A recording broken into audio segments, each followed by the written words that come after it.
Muraho neza, urakaza neza kuri Soma Top Box. Tubafasha gutera imbere gahoro gahoro kandi buhoro buhoro. Tubasangiza ubumenyi n'amahame biba biri mu bitabo biri top byabafasha guhinduka no guhindura ubuzima bwanyu.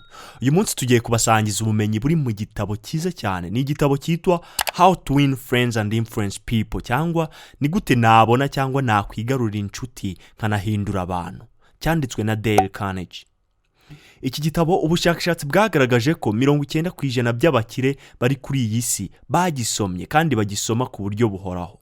Urumva ko ari igitabo cyiza nge nawe tugomba kumenya ibikirimo. Ese ujya wibaza ni gute nabona cyangwa nagira inshuti nyinshi kandi z'ukuri? Ni gute natuma abantu bumva ibyo mbabwira ndetse bakanabikurikiza? Ni gute nabwira umuntu amakosa ye akayakira yishimye kandi agahinduka atarakaye cyangwa ngo agire umutima wo kwigomeka?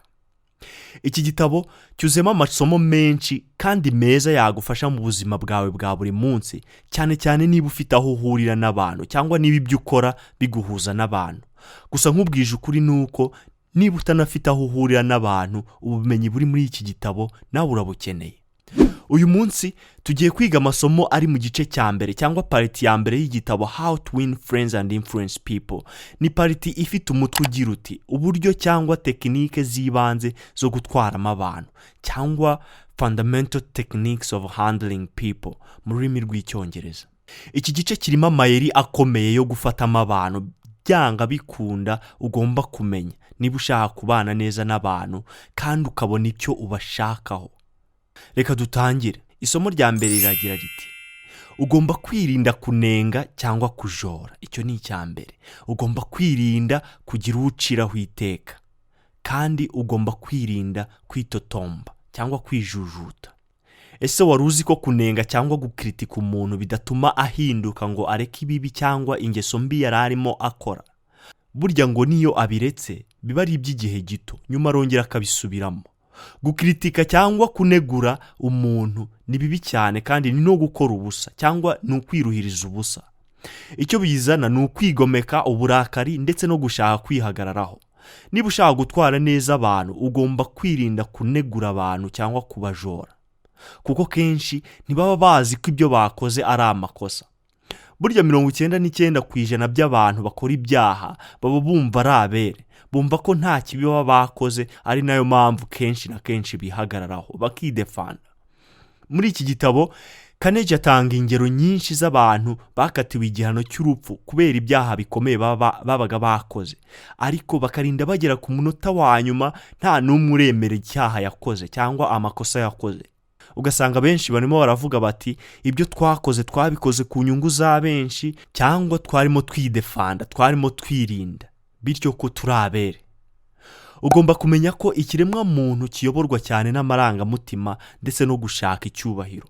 Mbere yo kujora umuntu cyangwa ugaciraho iteka umuntu, ni byiza ko ubanza kwitonda, ugatekereza cyane, ukishyira mu mwanya w'uwo muntu, ukareba ikimutera gukora cyangwa kwitwara uko yitwaye. Isomo rya kabiri riragira riti ugomba kumenya gushimira by'ukuri kandi ubikuye ku mutima. Muri iki gitabo haranditse ngo kugira ngo umuntu agire icyo agukorera icyo ari cyo cyose, ni ukubanza kumuha icyo ashaka. Ese icyo kintu aba ashaka ni iki?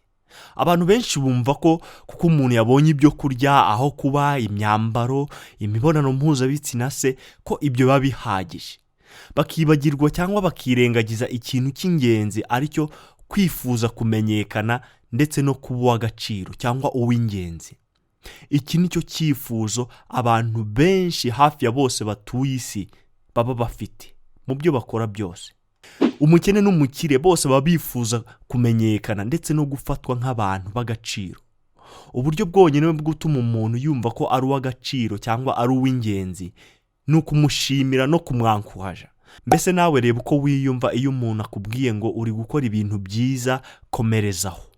Wumva ko ufite agaciro ndetse ukarushaho no gukunda uwo muntu. So we wenyine n'abandi bose nuko bateye.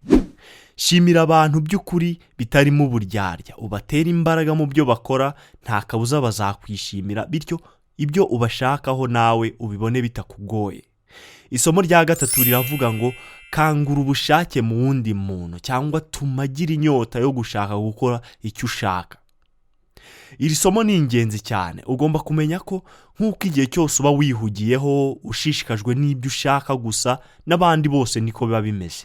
Nta uba witaye ku byawe, nta n'uba witaye ku by'undi wese yifuza cyangwa ashaka. Rero niba ushaka guhindura abantu, ugomba kubwira abantu ibyo bashaka ndetse ukanabereka uburyo bagomba kubigeraho.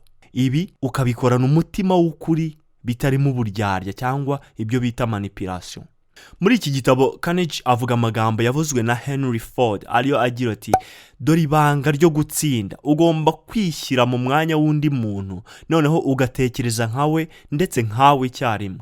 Urugero, niba umuntu ashaka serivisi runaka akaba ari wowe uyitanga, banza wishyire mu mwanya we, utekereze nkaho ari wowe ushaka iyo serivisi, kandi nanone ntiwibagirwe ko ari wowe uyitanga. Aya niyo masomo ari mu gice cya mbere cy'igitabo How to Win Friends and Influence People, cyanditswe na Dale Carnegie. Twabonye ko bumwe mu buryo bwo gutwaramo abantu ari uko ugomba kwirinda kujora abandi, guciraho iteka abandi ndetse no kwitotomba. Ugomba kumenya gushimira by'ukuri kandi ubikuye ku mutima. Ikindi, ukamenya ko abantu bose baba bashaka kumenyekana kandi kuba b'ingenzi.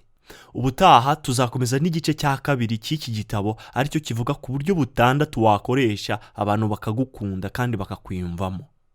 Ntiwibagirwe gukora subscribe kuri Soma Top Books. Turabakunda cyane, naho utaha. Imana ikomeze ibarinde. Ntiwibagirwe